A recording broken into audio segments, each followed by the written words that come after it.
Terima kasih pemirsa, Anda kembali menyaksikan Zona Bisnis dan kita lanjutkan ke informasi terkait Bank Dunia menaikkan proyeksi ekonomi Indonesia naik menjadi 4,8%.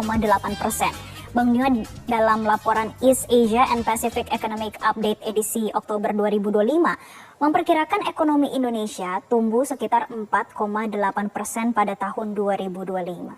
Pemerintah menyambut optimis dan juga yakin pertumbuhan nasional masih bisa menembus di atas 5% hingga akhir tahun 2025.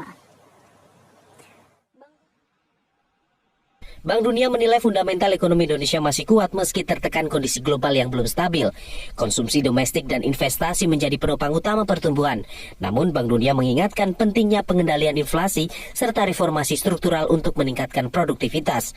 Menanggapi proyeksi tersebut, Menteri Keuangan Purbaya Yudi Sarewa menyatakan optimisme pertumbuhan ekonomi akan menguat di kuartal 4 tahun 2025, yang menyebut pemerintah terlihat tren positif dari aktivitas konsumsi dan investasi yang terus meningkat. Inilah environment global yang kita hadapi ke depan. Kalau kemarin kita takut, sekarang harusnya ya berani. Apalagi emang domestic demand kita juga kuat.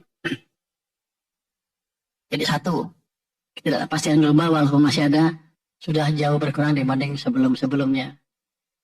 The fact bahwa the Fed nurunin bunga itu akan memberikan stimulus tambahan ke perekonomian Amerika yang biasanya akan diikuti oleh perbaikan ekonomi negara-negara lain, termasuk Cina, Jepang, Korea, dan kita juga.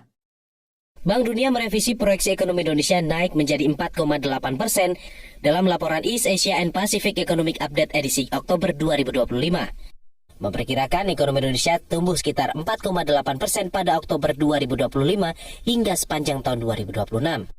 Pemerintah menargetkan pertumbuhan ekonomi nasional tahun 2025 di angka 5,2%. Sementara itu, proyeksi Bank Dunia dinilai sebagai masukan positif, sekaligus menegaskan ketahanan ekonomi Indonesia di tengah ketidakpastian global. Tim Liputan Metro